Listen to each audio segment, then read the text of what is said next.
Hello, Cublets. Welcome back to another Bear with me, BearElliott. All right, so this is, what are we up to? Part 4. I was like, what part are we up to in this adventure? This is part 4 of the Hill View Manor investigation that took place with me and my ghost hunting group. Hi, guys. All right, so we've gone through the history of Hill View Manor. We've also looked at the walkthrough. Now we're actually up to the part where you're investigating. So this is the results of well, we won't say the results, because the evidence is the last part. That's when you've accomplished what we call the hunt. After the hunt's done, then you go back and you look at the results that you've got. So right now we're at the actual ghost hunt itself. The first question a lot of people will get, or I guess get and give, is, wow, that must be really, really exciting. Kinda. It all depends upon the location, because with ghost hunting, you spend a lot of time just sitting around in the dark. So if you enjoy sitting around in the dark in a very creepy place, maybe ghost hunting is a great hobby for you. Let's go with Hill View Manor. As we've shown previously, Hill View Manor is a very, very large location. It's broken up into different wings, and it's almost like hunting 3, maybe 4, because if you count the third floor, the second floor, the ground floor, the basement, and the 2 separate wings and the main building, it's like investigating, 5 different houses all at the same time. That's why it took quite a bit of time to go through the entire location. The first thing that happened to me when we went to the Hill View Manor is when we were actually setting up the equipment. And we were going down one of the halls, and this black object rushed at me and passed on the right-hand side. And it startled me. And it takes a lot to actually startle me, but that was weird. I actually spouted out some profanity at that moment because I wasn't expecting it. And it was very, very odd because it seemed to come out of one of the rooms, rush past me, and go into one of the back ones. This happened actually twice in this hallway. This particular hallway has been identified as having a lot of activity with seeing nurses, well, what they think are nurses, specters that look like nurses, shadow people. If you don't know what a shadow person is, basically it's like a black object that looks like a shadow that's moving all on its own.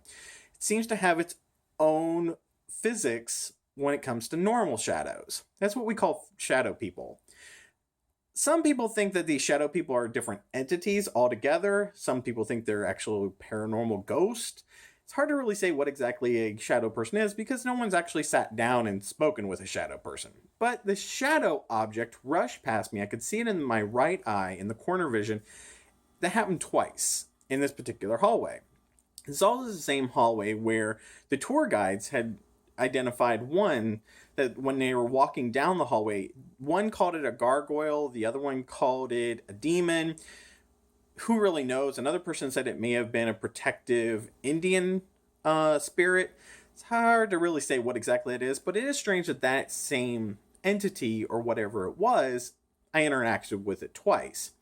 The next thing that kind of happened was, I can't say kinda, it did, was one particular hallway where Mary's room and Jeffrey's room are located.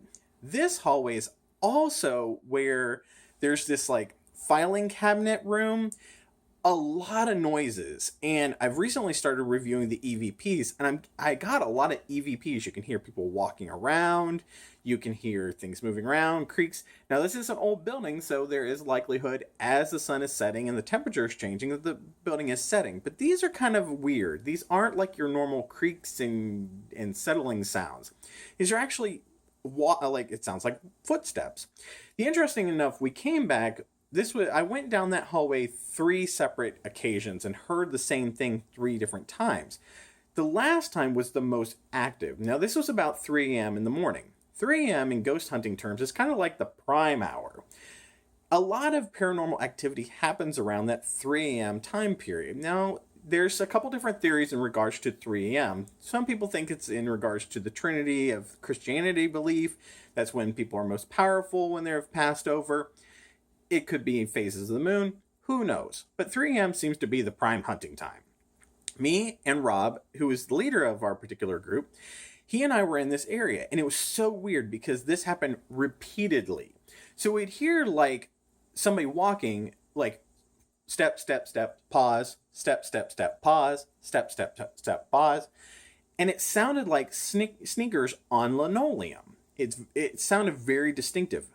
And it almost was the sound of like a nurse would make as she is walking down the hall and looking into and checking in the different doors to see how the patients were doing. Now, where this particular sound was taking place, there were no rooms. So why it was going around a corner, who knows? I really think that these particular entities, they're very much tricksters. And a lot of times when you pass over, I guess you keep your sense of humor, because this one was a particular trickster. As you approach closer to where those sounds were taking place, they would just stop. We also did the knock knock trick. Now, what's the knock knock trick? You know, dun dun dun dun dun. Well, that's for some reason a lot of groups do this. We did it too. And maybe it's like a universal sound. Well, we did the dun dun dun dun dun, and you heard a distinctive dun dun come back several times, repeatedly. So that's kind of interesting. So it's interactions with that you have with ghosts. There's also the flashlight trick.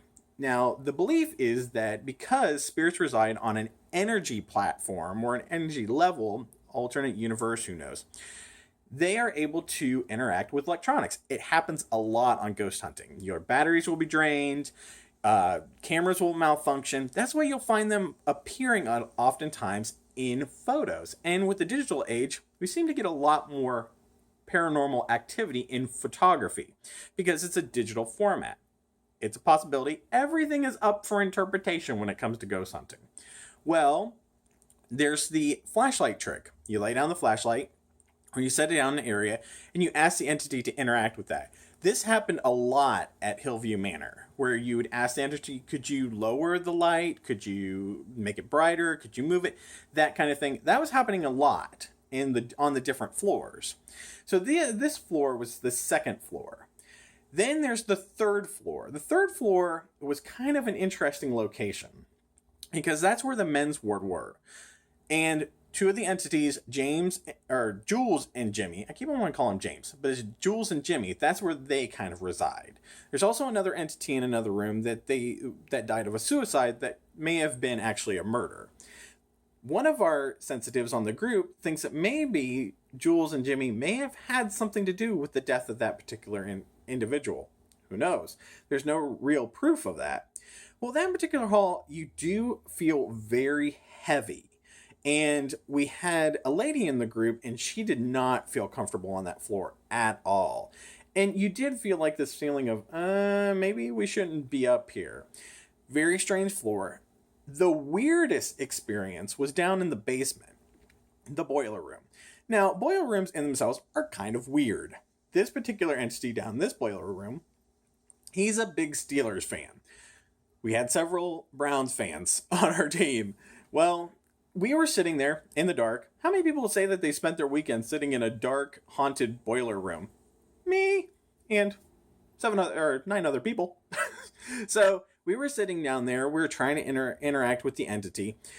And Patty first felt the feeling at first that, I really need to get out of here. And then I started to feel like, when you just, the feeling in a room changes, and this happens a lot of time at work, depending upon who your coworkers are. This entity really did not want us down there. That was kind of a weird feeling, so we left very quickly. The last bit of interesting thing is going through my footage, I do seem to have an orb in one photo that I'm going to be showing in the evidence portion of this review. That's part 5. That'll be coming out on Friday, and which would technically be tomorrow. I'm like, what day is it?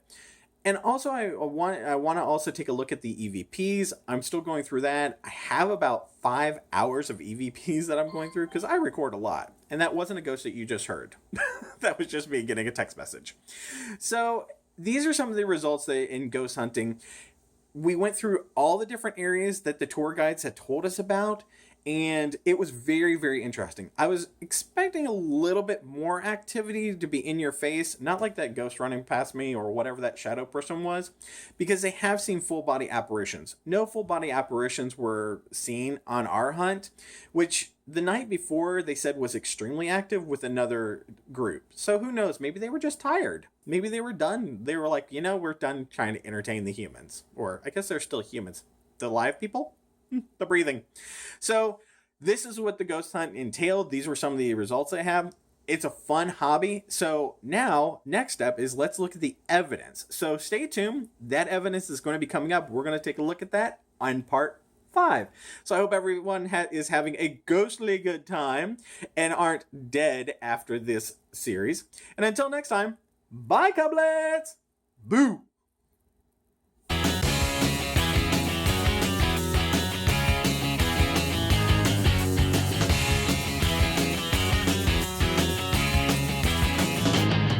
I could go out in the darkness, see you calling my name. I hear you shouting, hear you calling, but it's not the same. Every word that you are throwing right into my back doesn't matter to me, cause I'm keeping my track. Let me go, let me go.